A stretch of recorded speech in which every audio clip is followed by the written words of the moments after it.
Ndagusuhuje mukunzi wacu ari nako nanaguha ikaze. Iyi ni KN Radio ishakira urukumbi ry'amakuru yizewe mu Rwanda ndetse no hanze y'u Rwanda. Bikomeje gutera benshi urujijo nyuma y'uko umushoferi w'umunyarwanda afungiwe mu gihugu cya Uganda. Mbese uyu mushoferi yakoze iki cyatumye afungirwa mu gihugu cya Uganda? Abaturage, inzego z'ubuyobozi zo zaba zatangaje iki nyuma y'uko bumvise iyi nkuru ikomeje kugarukwaho na benshi? Ibi ndetse n'ibindi bigiye bitandukanye nibyo bikubiye mu makuru twawuteguriye uyu munsi. Icyakora icyo tugusaba ni uko wadutera inkunga uyu munsi maze ukara munsi y'aya makuru yacu urabona ijambo subscribe cyangwa sabone uhita ukandaho, n'akazogera kaza nako ntugasige nako uhita ugakandaho.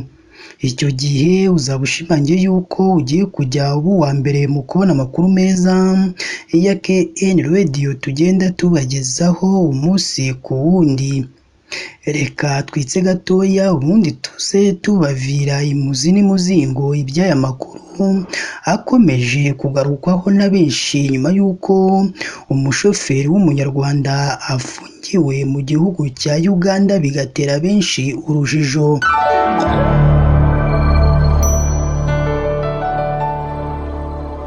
Reka nongere mbahe ikaze bakunzi ba KN Radio, aho tubagezaho amakuru aba arimo aragenda avugirwa mu gihugu cy'u Rwanda ndetse no hanze y'u Rwanda.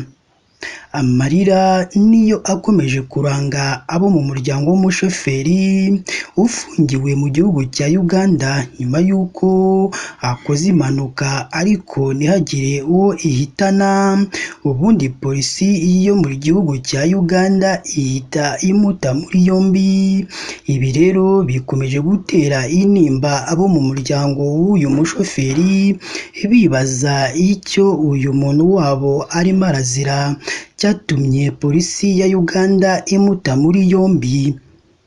Uyu mushoferi w'umunyarwanda witwa Kadoyi Albert usanzwe ukora akazi ko gutwara ikamyo, afungiye muri gereza ya Uganda nyuma yo gukora impanuka.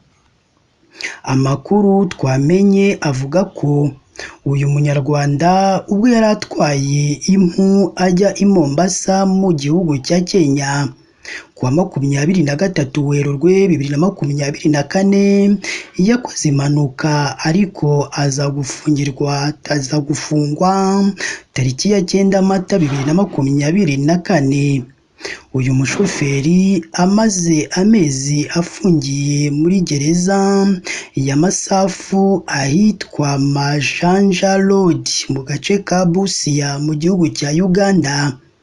Amakuru twahawe n'umwe mu ba hafi mu muryango w'uyu mushoferi yavuze ko kugeza ubu umuryango we uri mu gihirahiro cyane ko atigeze akatirwa cyangwa ngo agezwe imbere y'inkiko.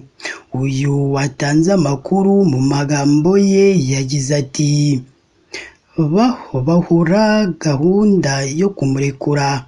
bahorana gahunda yo kumurekura ariko ibyo bintu kuva mu kwezi kwa Mata kugeza n'ubu bihora bihari. Yakoze impanuka kandi nta muntu wapfuye muri iyo mpanuka. Yari atwaye imodoka y'ikamyo nini ageze muri Busia muri Uganda, ari hafi yo kwambuka umupaka ngo agere muri Kenya.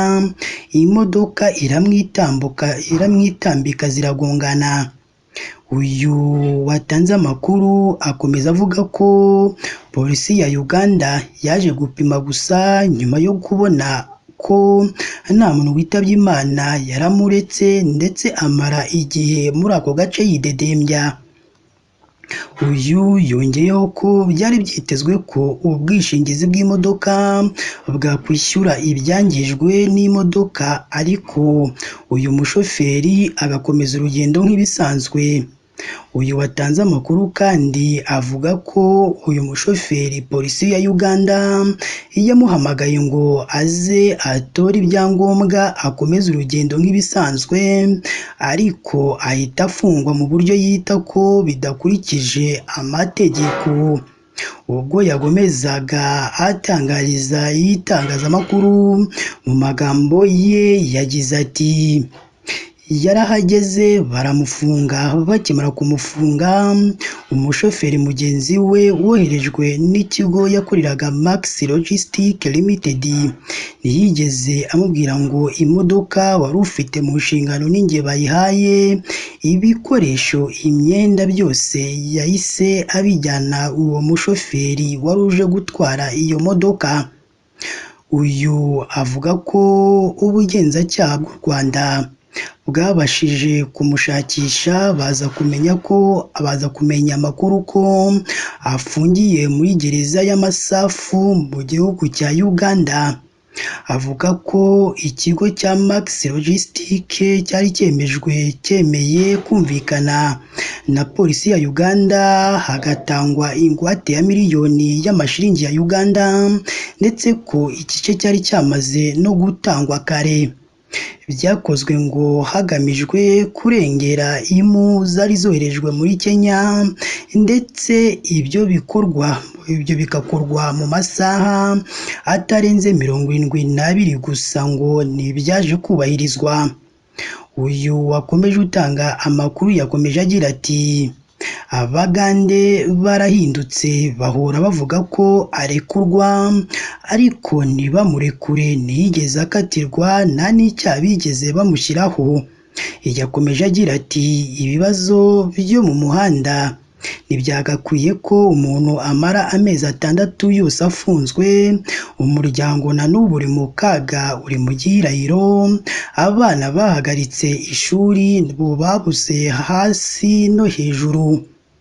Uyu avuga ko ubugenzacyaha bw'u Rwanda bwari bwijeje umuryango gukurikirana ikibazo, ariko kugeza ubu agifungiwe mu mahanga mu gihugu cya Uganda.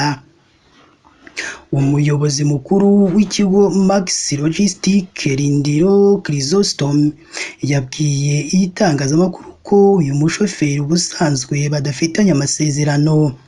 Mu magambo ye ubwo yasubizaga itangazamakuru yagize ati njye nta kazi namuhaye, yakoze ibiraka by'iyo modoka y'ikigo cyanjye cya Max Logistics, akora impanuka sinari mari, sinamuhaye imodoka, nta masezerano afitanye n'iyo kampani yanjye, nta nubwo nzi uwamuhaye uburenganzira bwo gutwara iyi modoka hanyuma agakora impanuka. Uyu muyobozi mukuru w'iki kigo akomeza agira ati twahamagaye urwego rw'ubugenzacyaha RIB kugira ngo rudufashe rukurikirane ikibazo, tumenyeshwa ko uwo muntu ari mu butabera bwa Uganda. Ntituzi icyaha yakoze kuko impanuka ubwayo amakuru twahawe nuko nta muntu yahitanye. Tugendeye ku mategeko yo mu Rwanda, imodoka ifite ubwishingizi yikoze impanuka hari ubwo ubwishingizi bwishyura icyaba cyangijwe cyose. Ntabwo tuzi yuko uwo muntu niba ari cyo afungiwe muri icyo gihugu cya Uganda koko. Uyu avuga ko nyuma yo gukorana na RIB yabwiwe ko ubwo akurikiranwe n'ubutabera bwa Uganda, igihugu kigenga, bategereje umwanzuro uva mu rukiko. Yongeyeho ko uyu mushoferi uburyo yahawe imodoka n'uwari ushinzwe gukurikirana imodoka nta masezerano bigeze bagirana, gusa bagakeka ko uwo basanzwe baha imodoka akazikodesha ari we baba waramuhaye akazi, gusa uyu mushoferi nta masezerano afitanye n'iyi kampani. Umuyobozi mukuru wa sendika y'abashoferi batwara amakamyo manini Kanyagisaka Justin yabwiye itangazamakuru ko iki kibazo bakizi. Mu magambo ye yagize ati uriya muntu icyaha yakoze kirebwa n'amategeko y'umuhanda na komesa, nta nubwo cyari icyaha cyo gufungwa, kwari ukuza bagapima bagatwara fotokopi y'ubwishingizi bakajya kudekarara. Amaze gufungwa umukoresha yaragiye aganira nabo akuramo imodoka ye mu cyimbo cyo gufatira imodoka ye. Uyu sendika umuyobozi mukuru wa sendika y'abashoferi batwara amakamyo manini Kanyagisaka Justin yakomeje agira ati iyo hakozwe impanuka imodoka n'ibyangombwa by'umushoferi birafatirwa kugeza igihe birangiye, nubwo atari ibintu bitinda. Yihutiye umukoresha gukuramo imodoka ngo yari ipakiye umuzigo w'impu kugira ngo igende, nabo baramubwira ngo kugira ngo tukurekurire imodoka zana umushoferi tumufunge hanyuma tuzategereze amafaranga twumvikanye. Uyu Kanyagisaka avuga ko na sendika bamenyesheje ubugenzacyaha bw'u Rwanda ngo bukurikirane iki kibazo, kugeza ubu butarabaha amakuru y'aho dosiye igeze kuko butarabasubiza.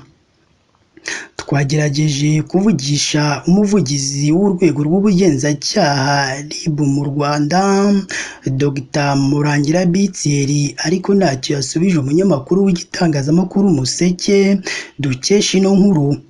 Kugeza ubu umuryango w'uyu mushoferi uribaza ikibura kugira ngo arekurwe cyangwa niba yakoherezwa mu Rwanda agakurikiranwa n'ubutabera bwaho, niba hari ibindi byaha bindi akurikiranweho nabyo bakabitangaza. Amakuru avuga ko gereza ya Masafu afungiwemo ari imwe muri gereza ikorerwamo iyicarubozo muri kino gihugu cya Uganda. Abo mu muryango w'uyu mushoferi barimo gutaka batabaza urwego rw'igihugu rw'ubugenzacyaha RIB mu Rwanda ngo rugire icyo rukora kugira ngo uwo muntu wabo arenganurwe. Turabashimiye mwe twabanye muri aya makuru yacu y'uyu munsi. Niba ari ubwa mbere udusuye, ndakwingize jya munsi y'iyi nkuru urabona ijambo subscribe cyangwa sabone, uhita ukandaho n'akazogera kaza nako ntugasige nako utugakandaho. Icyo gihe uzaba ushimangiye yuko ugiye kujya uba uwa mbere mu kubona amakuru meza ya KN Radio tugenda tubagezaho umunsi ku wundi. Si ibyo gusa kandi ugomba no kujya ahatangirwa ibitekerezo ukaduha igitekerezo cyawe, haba ari igishima ibyo dukora ndetse n'ikitugira inama y'ibyo twazahinduramo mu makuru tugenda tubagezaho umunsi ku wundi. Mu gihe umaze kumva iyi nkuru yisangiza abandi kugira ngo abantu bose bamenye aho ibyiza biri, ko nta handi ari hano kuri KN Radio. Mukomeze mugire umunsi mwiza kandi Imana yo mu ijuru ijye ikomeza ibane namwe.